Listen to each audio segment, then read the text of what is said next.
Boa noite, bem-vindos aqui ao canal para essa live de domingo. Bem, o tema hoje é, a meu ver, bem interessante e tem muito a ver com os dias que nós vivemos. Qual é a mentalidade realmente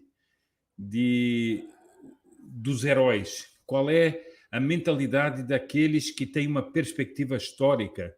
E uma perspectiva histórica em função de Deus, dos seus interesses, da sua glória, daquilo que na vida material dos povos deve ser valorizado. E um exemplo concreto que eu vou trazer aqui, que é de um grande lutador, um grande cavaleiro templário, Jocelyn de Courtenay, e nós vamos ver como se constrói um destino, como se constrói uma vida, e é por isso que eu digo muitas vezes, não sou contrário a romances, nem a obras de literatura, claro, há obras de literatura famosas, interessantíssimas, mas eu acho as biografias das pessoas que existiram, foram de carne e osso, muito mais interessantes, porque não são invenções, são realidades. E nós vamos ver um traço fantástico deste homem, e eu vou, à medida, como eu costumo fazer aqui, à medida que eu vou dando o exemplo dele, vou fazendo remissões para o que nós estamos vivendo. Bem, mas antes disso, antes de entrarmos no tema, eu aproveito então para fazer aqueles pedidos de sempre. Por favor, aqueles que ainda não são inscritos, inscrevam-se no canal, ativem o sininho para receber as notificações aqui das lives. E aqueles que já são inscritos, verifiquem se ainda se mantém a sua inscrição, se ainda o sininho se mantém ativado, porque muitas vezes, não sei porquê, isso desaparece. Outro dia uma pessoa me escreveu dizendo o seguinte: olha, há muito tempo, até foi num chat de uma outra live, disse há muito tempo que eu não recebia uma notificação das suas lives, e agora finalmente recebi. Então, infelizmente, muitas pessoas não recebem. Agora, eu queria também pedir que aqueles que estejam assistindo gravado essa live, e também agora, né, deem like no vídeo e, na medida do possível, façam comentários, podem fazer perguntas, objeções, etc. Eu queria saudar aqui as pessoas que já estão aqui no chat, né? Agora, antes ainda de entrar no tema, eu gostaria de chamar a atenção do seguinte: eu não vou fazer, é claro que não vou fazer agora essa live sobre os templários. Eu vou fazer a live sobre um templário, que é Jocelyn de Courtenay, mas vou dar uma pitada aqui no início a respeito dos templários pelo seguinte: infelizmente, até entre pessoas boas, há toda uma lenda e lendas e versões sobre os templários que nada têm a ver com a realidade e que são mitologias, e mitologias até um pouco estranhas a respeito dos templários. É bom não esquecer que os templários, a um certo momento, foram perseguidos injustamente por máquinas de detração de hereges que eram combatidos pelos templários, e a um certo momento a ordem foi fechada em muitas partes do mundo, mas em Portugal o rei pediu ao Papa que ela não fosse fechada. E era o rei Dom Dinis, e ele conseguiu então que os cavaleiros do Templo em Portugal, que eram fortes, se transformassem na Ordem de Cristo. E vai ser a Ordem de Cristo que vai descobrir o Brasil. Na realidade, propriamente, quem vai ocupar o território que seria o futuro Brasil vão ser os homens da Ordem de Cristo. Por isso as caravelas trazem a cruz de Cristo nas suas velas. Então, esta ligação da história do Brasil à história dos Templários é muito bonita. Mas, infelizmente, mais uma vez eu digo, há muitas mitologias sobre os Templários, mitologias um pouco esotéricas e sociedades secretas e que nada têm a ver com a verdadeira história dos Templários. Então, se me permitem, eu vou só dar umas pequenas informações. Como eu disse, não vou. Eu tenho que desligar aqui o telefone, porque me esqueci de desligar. Eu vou dar aqui alguns pequenos dados sobre como nasce a Ordem dos Templários. E é o seguinte: em 1118, os cavaleiros que tinham cruzados, né, que tinham conquistado Jerusalém, que estavam naqueles territórios, começam informalmente a constituir uma ordem de cavalaria. Não era nada organizado. Aliás, uma maneira muito própria de fazer as coisas historicamente, né? Não é tudo com uma mentalidade moderna, tudo burocrático e organizado e com papéis, etc. Não. Há um nascer informal de cavaleiros que se reúnem no que seria uma futura ordem de cavalaria. Eles, inclusive, chamavam-se os pobres guerreiros do templo, em referência ao templo de Jerusalém, e depois passam a ser chamados templários, né? Os do templo, ou seja, templários a ver com o templo de Jerusalém. Isso porque eles eram homens que tinham ido, estavam nas terras onde Nosso Senhor tinha pisado. São Bernardo tem uma oração, um texto extraordinário, uma oração mais do que uma peça de oratória em que ele convoca os cavaleiros franceses a irem para a cruzada, e ele lembra uma coisa muito bonita. Ele diz o seguinte: naquela terra onde eles vão lutar, é a terra onde Nosso Senhor esteve enquanto homem. Ele falou com os outros homens durante toda a sua vida terrena naqueles lugares. Então, esses lugares precisam ser especialmente respeitados, precisam ser especialmente queridos pelos homens. É claro que ele veio falar para todos os homens, mas ele fisicamente esteve ali. O verdadeiro Deus e o verdadeiro homem, nosso Jesus Cristo, esteve naquelas terras, pisou aquelas areias, andou por aquelas estradas, falou com os homens ali, e por isso, e ali fez, sobretudo, se sacrificou por todos, foi o sacrifício da cruz, e ali ressuscitou como o primeiro de todos aqueles que vão, todos os homens que são chamados a ressuscitar, não é? E que somos todos nós. Bom, então, eles eram conhecidos, esses primeiros homens que iriam fundar os Templários, eram conhecidos como leões na guerra e cordeiros em casa. Há um autor famoso que faz essa descrição deles. Vejam, eram terríveis para os inimigos de Cristo e gentis com os amigos. Isto é o perfil do cavaleiro medieval.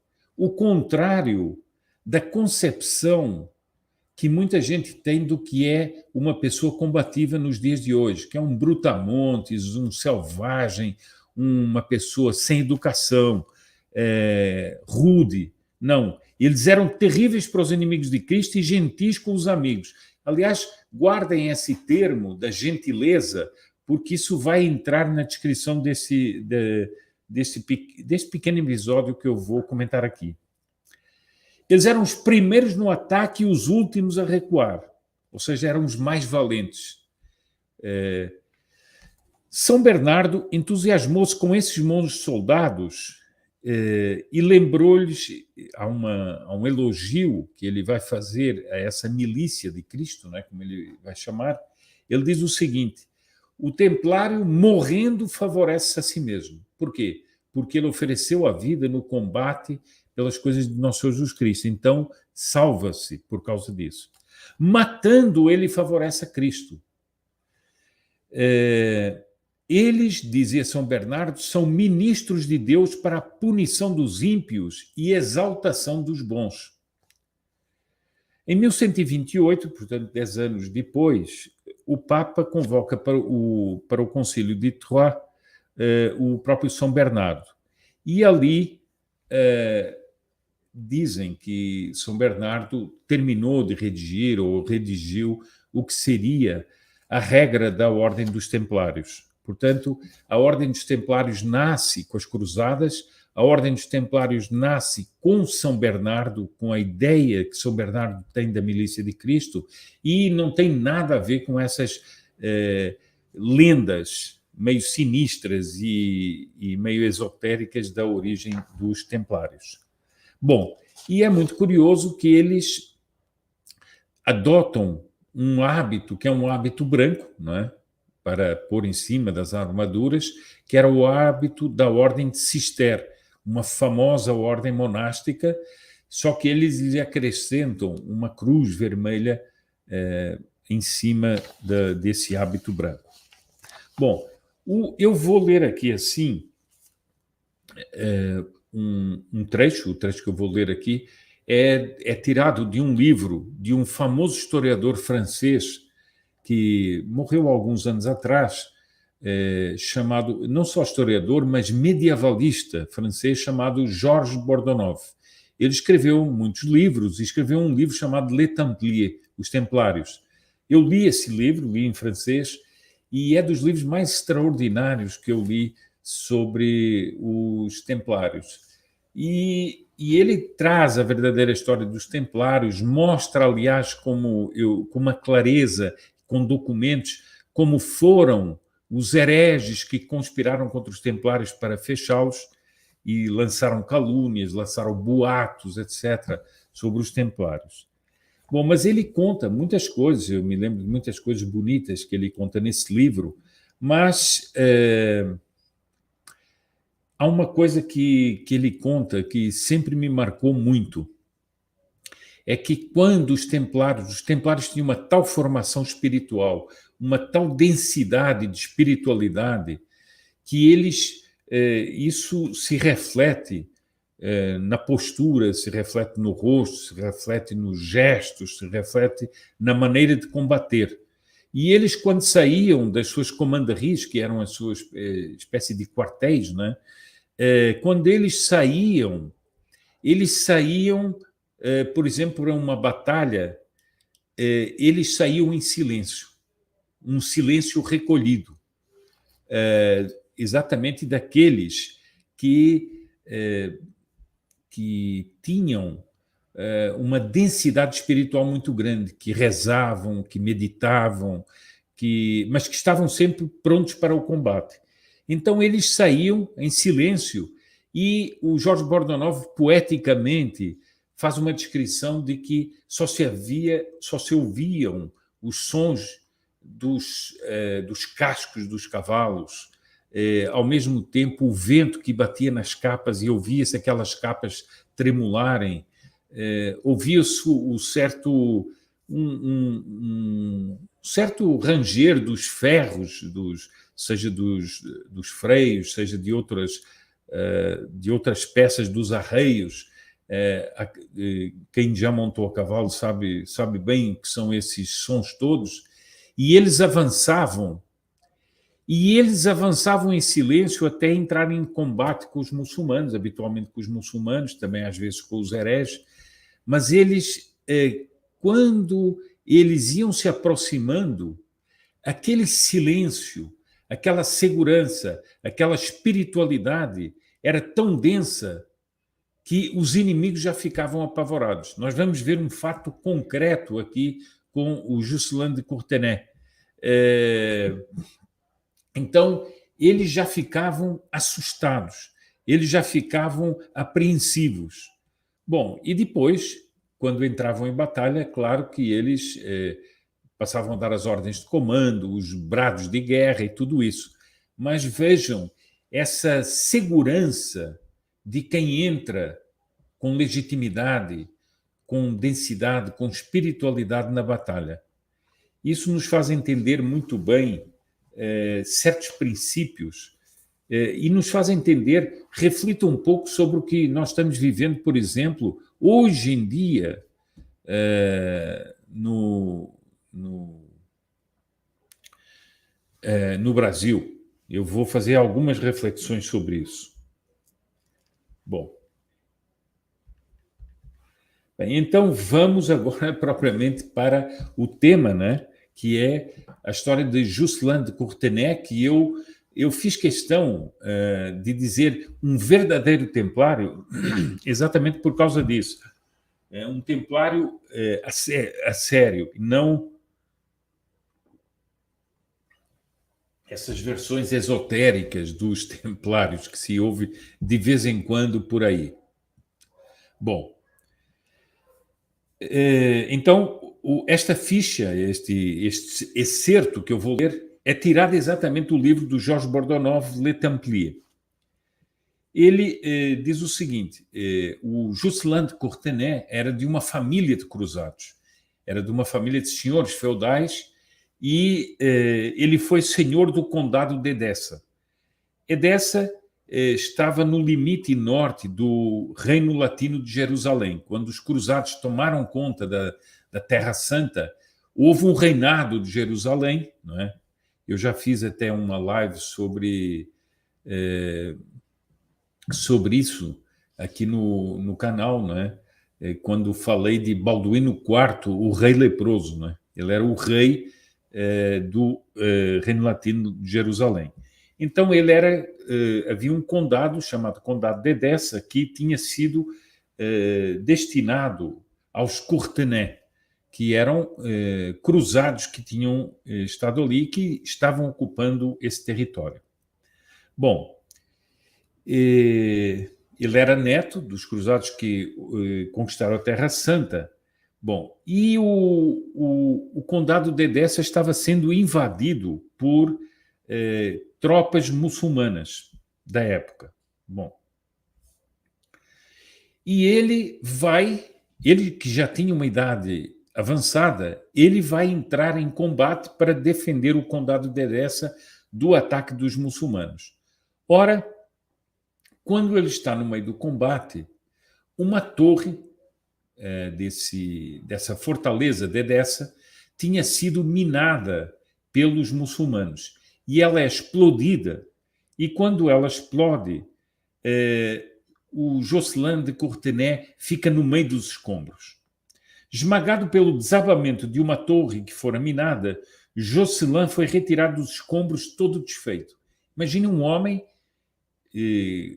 com uma armadura no meio de um combate, a torre onde ele está combatendo é minada, é explodida e ele fica no meio dos escombros, ou seja, pedras, porque essas torres eram feitas com pedras, portanto, pedras pesadas, etc.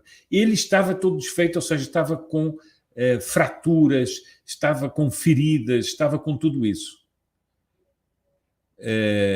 Hoje em dia, há certas pessoas que acham que estão no auge da história humana, não é? Aqueles que gostam de falar do em pleno século XXI, porque eles têm um celular, eles têm um computador, etc. E eles acham que, então, são o último grito do gênero humano, né? Mas não aguentam que alguém lhes faça uma observação, que alguém os confronte em alguma coisa e já ficam com mimimi. Este aqui estava no meio dos escombros, todo partido, todo ferido, e o que é que ele pede? Ele vê que os infiéis, depois daquela explosão, avançam por dentro da cidade e vão atacar a residência do patriarca de Edessa. Então, quase morrendo, Jocelyn pede que tragam uma liteira, o carreguem na liteira e faz-se carregar para socorrer a fortaleza. Agora vejam o que é que vai acontecer. Tal era o seu prestígio que, mesmo carregado numa liteira, ele amedrontou os turcos a ponto destes fugirem da sua presença. Ou seja, ele já não podia combater, já estava todo partido, estava quase morrendo. Vencedor sem combate, como diz aqui o Jorge Bordonoff, vencedor sem combate, Jocelyn rendeu graças a Deus, nestes termos dignos de uma canção de gesta. Agora nós vamos ver a oração final que ele faz antes de morrer. Ele vai fazer uma oração. Como é que é a oração que vai fazer um homem que está todo quebrado, todo ferido, que já não consegue combater e está numa liteira? O que é que ele vai dizer? Bossirdieu. Bom, isso, quem conhece francês sabe e vê e entende toda a beleza desta expressão. Pode-se traduzir um pouco por belo Senhor Deus, mas essa tradução não dá toda a beleza que é a expressão Bossirdieu. Eu vos glorifico e agradeço como posso, por me terdes honrado tanto no século. Portanto, ele diz o seguinte, que Deus o honrou a ele na sua vida. Agora vai dizer mais, principalmente agora ao encerrar minha vida. Então ele considera que está todo quebrado, está ali arrebentado, mas na defesa da cristandade, isso é uma honra que Deus lhe faz. Vós sois tão misericordioso para comigo e tão magnânimo que quisestes que de mim, semi-morto e impotente, reduzido a uma carcaça que nem a si mesmo pode ajudar, ou seja, ele não pode mais se mexer. Essa carcaça, maneira de dizer, o corpo, não pode mais se mexer. Portanto, não se pode ajudar a si mesmo. Mesmo reduzido a uma carcaça que nem a si mesmo pode ajudar, os inimigos tivessem um tal pavor que não ousaram esperar no campo de batalha e fugiram todos por causa de minha chegada. Então ele considera isso um supremo ato com que Deus o honra nesse momento. Vejam como isso, eu vou depois comentar, vejam como isso é completamente diferente dos calculismos que nós temos hoje em dia. Dos calculismos, muitas vezes, na defesa da nação. Não podemos fazer isso porque pode dar uma má impressão, não podemos fazer aquilo porque algum país pode nos prejudicar economicamente, não é? Porque a economia está sempre acima de tudo. Vejam como é a mentalidade desse homem. Ele se entregou inteiro, vai morrer, mas os inimigos fugiram na frente dele. Bossirdieu, eu bem sei que tudo isso prova a vossa bondade e a vossa cortesia. Ou seja, esse homem que está morrendo vai dizer o seguinte, Deus tem cortesia para com ele. Vejam que isso é uma ideia completamente diferente da ideia de que alguns difundem do que é um homem combativo, que é um homem debochado, que grita, que não sei quantos. Não, ele vai falar, ele que está todo arrebentado, depois de ter lutado contra os muçulmanos, ele vai dizer o seguinte, Deus usa de cortesia para comigo. Tendo dito essas coisas de todo o coração, recomendou-se a Deus e em seguida sua alma o deixou. Morreu. Essa foi a oração final desse grande templário. Morreu. Morreu depois de ter feito um gesto que foi defender Edessa, depois de ter se arrebentado todo numa torre que explodiu, ele ainda pede que o levem o seu corpo, que ele já não conseguia mexer, e ele ainda aterroriza os inimigos. Depois faz essa oração e morre. Bom, então eu vou aqui tecer alguns comentários, já teci alguns, mas vou tecer mais alguns comentários que são feitos pelo Dr. Plínio Corrêa de Oliveira ao comentar a morte de Jocelyn de Courtenay. vamos analisar a posição desse homem em confronto com a mentalidade moderna. E nós compreenderemos que tudo quanto de épico e de reluzente existe nesse estado de espírito. Portanto, não vamos só olhar para o fato em si. Isso é um estado de espírito, que é o contrário do estado de espírito de hoje em dia. Hoje em dia, nós vamos ver aqui a uma certa altura, vamos falar sobre isso. Por exemplo, relações internacionais. O que interessa é o comércio. Não interessa mais os valores da nação, não interessam mais a honra daqueles que são daquela pátria, não interessam mais valores ideológicos, nada. Não é o comércio.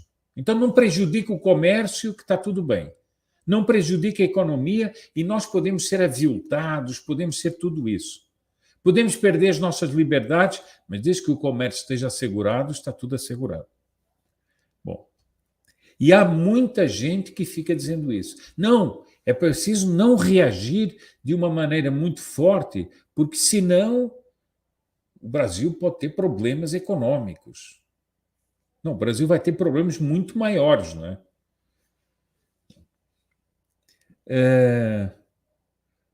Vejam que ele é um guerreiro de uma família feudal, descendente de cruzados, um homem que lutou valentemente pela Santa Sé, no fundo, pelos valores da Igreja, pela cristandade e, portanto, pela Santa Sé.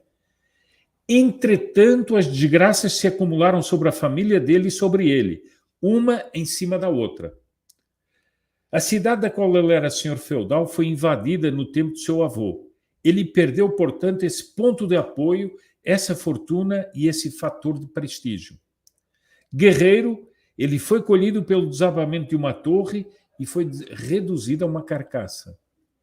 Ele poderia, segundo os padrões modernos, ter uma queixa de Deus. Então, mas eu dediquei minha vida, vivo longe da minha terra, porque ele vivia na Terra Santa e não estava na França, e acabo assim, podia ter uma queixa de Deus. Não, ele vai agradecer a Deus.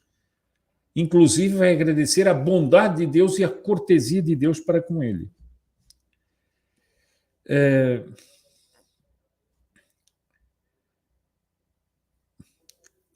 Ele poderia achar, se fosse uma pessoa moderna, que o prêmio consistiria em viver na cidade originária dele, que a sua família possuía, e viver ali como um senhor feudal, feliz, rico, tranquilo, sem guerras nem aborrecimentos, sem heroísmo nem provações, gozando a vida largamente, fazendo viagens, anexando outras terras para algum casamento lucrativo, fazendo negócios e ficando rico. Esse homem, pelo contrário, perde todas as coisas que representavam o regalo de uma vida acomodada e burguesa ou de uma vida aristocrática com sabor burguês. E ele é reduzido por um acidente glorioso ao longo de uma luta, ele é reduzido a uma carcaça, como ele mesmo diz. Ele era um grande guerreiro, ele era um grande general, e pela sua fama de general, os adversários várias vezes tinham fugido dele no campo de batalha. Nessa última vez, sabem que ele vai ser levado já numa liteira, ele não pode se mover, mas eles têm medo do ímpeto que ele comunica aos seus soldados. Eles têm medo do talento do guerreiro que ele tem. Esse homem considera a sua vida realizada. Ele se considera realizado, bem ao contrário do ideal acomodatício do homem do século XX, burguês, não é? Ele diz, no fundo, o que ele diz é o seguinte: meu Deus, eu sou uma carcaça, mas eu tenho alegria de ter sido feito uma carcaça por amor a vós. Vós me dais mais essa alegria, ó Deus, é de ter dado tanto medo aos meus inimigos que eles fogem todos, simplesmente sabendo que esta pobre carcaça, que já não pode andar por si mesma, esta pobre carcaça está no campo de batalha e os inimigos fogem. Meu Deus, como vós fostes bom para mim. A minha vida atingiu o seu objetivo. Eu vos servi e vos servi como herói. E a prova disso é que os vossos inimigos têm medo de mim. Eu vos agradeço ao meu Deus, eu vos agradeço a vossa bondade. E depois essa expressão deliciosa, eu vos agradeço a vossa cortesia. É delicioso esse conceito de Deus cortês para com a sua criatura, elegante e distinto para com a sua criatura. Bom, ele morreu e a sua alma foi para o céu. Bom, qual é o choque dessa mentalidade para as mentalidades modernas?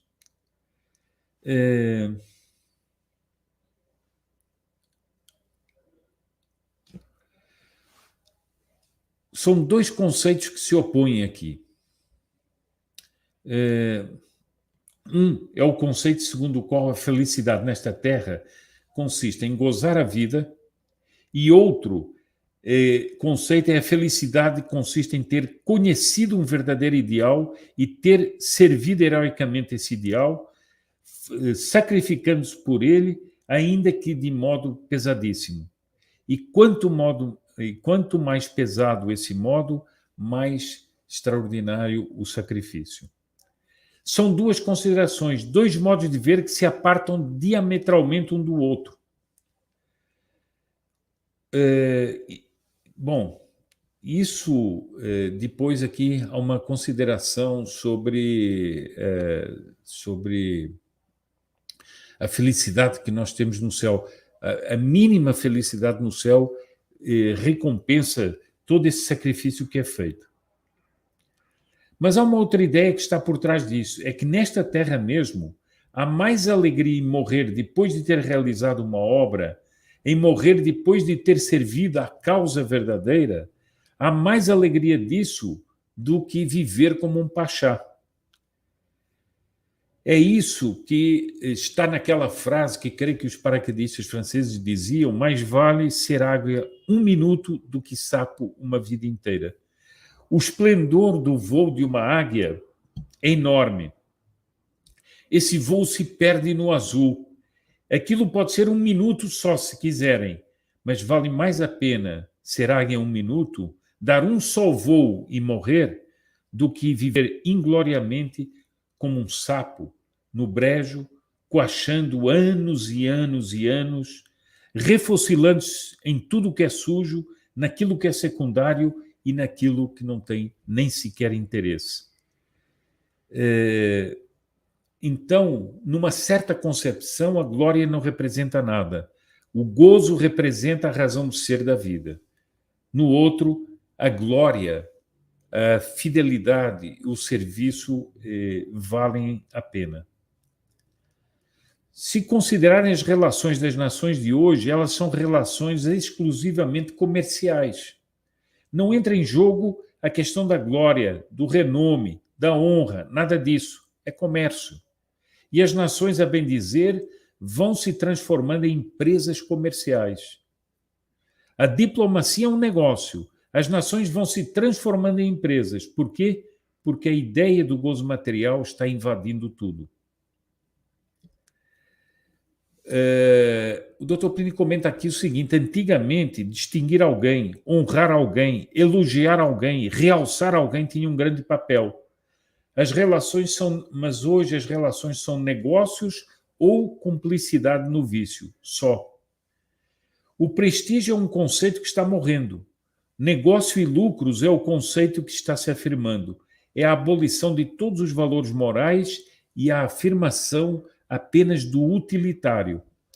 Bom, vejam que, e eu queria aqui aplicar isso à crise que o Brasil vive. É preciso haver uma determinação. É preciso haver uma determinação para salvar o Brasil como ele é. O Brasil como ele é, não digo nos dias de hoje, como ele é historicamente falando, ou seja, um Brasil que nasceu cristão, um Brasil que progrediu nas vias da cristandade, apesar de erros que pode ter havido, de faltas que pode ter havido. Mas um Brasil que foi se afirmando, Um Brasil cuja independência, nós comemoramos este ano os 200 anos dessa independência. Um império que se afirmou no mundo por muitas virtudes. Tudo isso deve ser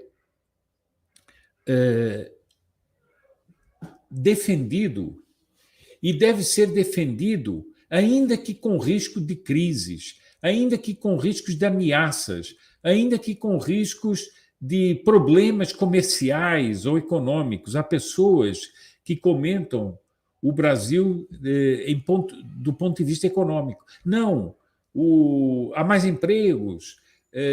Não, nós temos a balança comercial favorável. É verdade. É verdade isso aí, é importante. Mas julgar o país só por isso, os inimigos que querem destruir o país não estão pensando nisso. Eles estão pensando nas ideologias nefastas e anticristãs em todas as manobras demagógicas para levar esse país imenso, que é a terra de Santa Cruz, para um abismo. E é preciso ter coragem.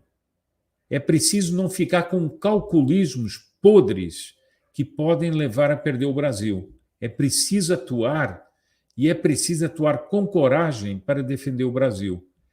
E eu considero que um grande desespero daqueles que são inimigos do Brasil é ver que, por todo o país, muitas e muitas pessoas intuitivamente percebem que há um momento histórico para se decidir, que há um momento em que o Brasil ou pode deixar de ser ou pode continuar a ser o que é na história. Então, isso nós temos que entender que temos que ser heróis, não é? Como foi Juscelin de Courtenay, de muitas formas, mas não podemos ceder a utilitarismos, nem ceder a argumentos utilitários e argumentos, no fundo, que só partem do princípio de que um Estado ou de que uma nação é feita de material, só de valores materiais, ela não é feita disso. E eu entro aqui exatamente no final deste comentário que me parece muito pertinente nos dias de hoje. Esse novo tom que as coisas têm, que é só o interesse, só o prazer, só o comodismo, representa a vitória do materialismo. Ao mesmo tempo, a derrota e a queda do establishment. Por quê? Porque o que se dá é que esses bens de alma, e aqui vem uma reflexão que me parece muito interessante. Quando os homens permanecem muito tempo longe desses valores de alma, desses bens da alma, quando se fica longamente privados deles, os povos começam a sentir fome deles e não se aguentam mais sem eles. Talvez aqui esteja uma das interpretações mais profundas do que o Brasil está vivendo nos dias que correm. Então começa a vir uma nova era histórica que pede a restauração dos bens da alma. E a apetência das grandes coisas deve voltar com uma fome de leão. Nós estamos vivendo a morte dos valores, é verdade, mas ao mesmo tempo vai nascendo, em pessoas que não conheceram isso, vai nascendo uma apetência pelas virtudes, vai nascendo uma apetência pelos valores, vai nascendo um desejo de que, por exemplo, o Brasil volte a ser um Brasil terra de Santa Cruz. É por isso que muitas pessoas hoje cantam a plenos pulmões o hino da independência, porque há algo nele, nos seus timbres, nas suas palavras, que remete a esse Brasil que já foi heróico, a esse Brasil que já teve valores e a esse Brasil que não quer desaparecer na história. Então, eu vou me despedindo aqui nesse final de dia de domingo.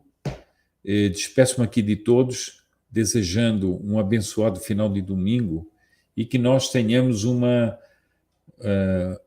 semana cheia de confiança, de certezas e de coragem, como tinha um Jocelyn de Courtenay, que nós ouvimos aqui a narração dos últimos momentos dele, e possamos nos espelhar em homens assim, em heróis assim, para termos fé, termos determinação e não nos deixarmos também abalar por certas coisas que acontecem. Pensem só nisso. Esse homem estava lutando, de repente cai uma torre que estava minada, explode uma torre. Não havia nada pior do que pudesse acontecer a ele naquele momento. Ele não perde a determinação e todo quebrado diz: levem-me para diante dos inimigos. E ele é levado numa liteira improvisada e vai para diante dos inimigos e os faz fugir. Então, nós também, muitas vezes, estamos em situações que parecem como essa torre que cai, mas nós não podemos deixar-nos abater e temos que continuar. Uma boa noite a todos, um bom final de domingo mais uma vez, um abençoado final de domingo e até a próxima live aqui no canal.